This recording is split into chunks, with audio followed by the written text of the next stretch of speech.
We should take it internationally. Today's losses for the iShares MSCI Israel ETF, pushing it further into correction. So today it's down 4%.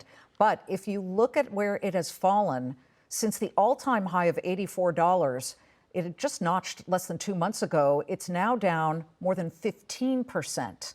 How quickly things can turn. Israeli officials and 14.25%. Israeli officials and business leaders have been reacting with shock and dismay to President Trump's having slapped a 17% tariff on products exported to the U.S. from Israel. This came just a day after Israel preemptively scrapped all of its tariffs on American imports. Joining us now, former governor of Arkansas, Mike Huckabee. We should say that the Senate Foreign Relations Committee just approved him as the nominee for ambassador to Israel.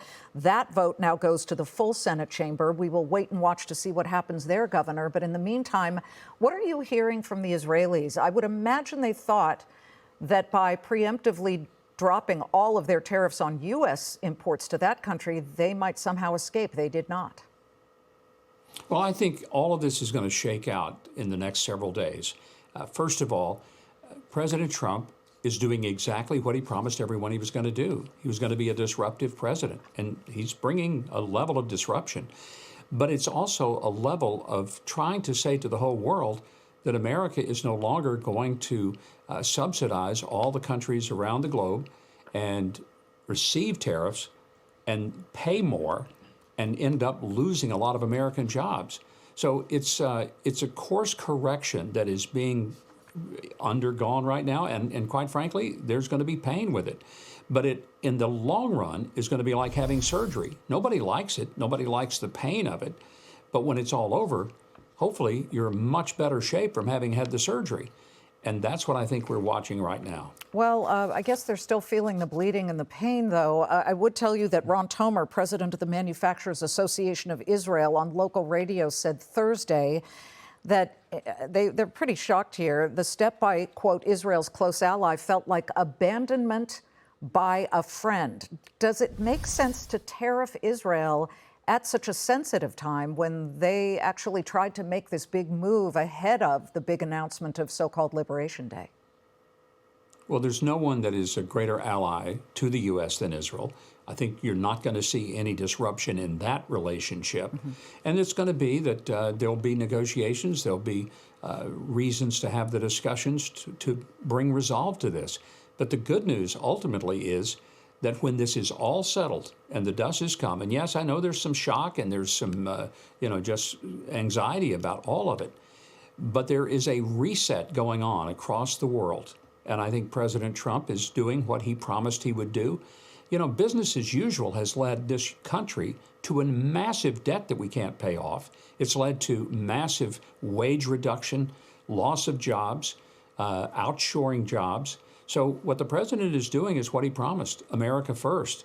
And we really shouldn't be all that surprised that he's doing exactly what he said. This is actually very true. He had promised he would do tariffs, and everybody who came on, in fact, a lot of his supporters said, oh, that's just talk. That's just a negotiating tactic. It is front and center for us right now. And as we look at the stock market as a business network and a very focused market show here, the Dow is down about 4.33% on top of what happened yesterday. We're looking at all three major indices, not only in correction territory, but the S&P and the NASDAQ are in, actually the NASDAQ and the Russell are in a bear market. So the hurt is coming.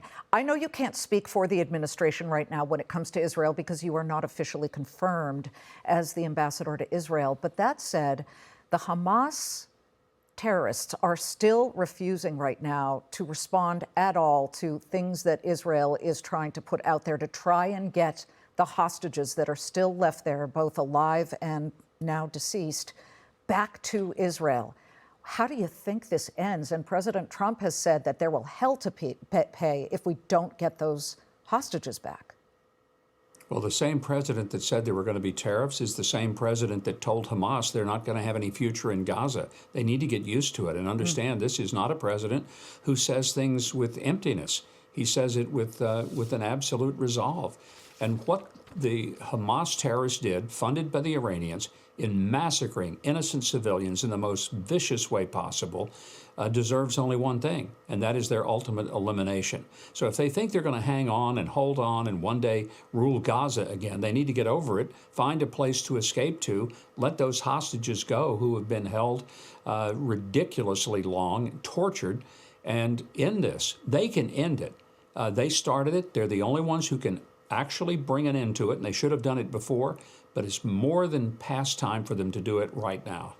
Yep, and we're starting to see their own people in Gaza start protesting against them, saying Hamas out.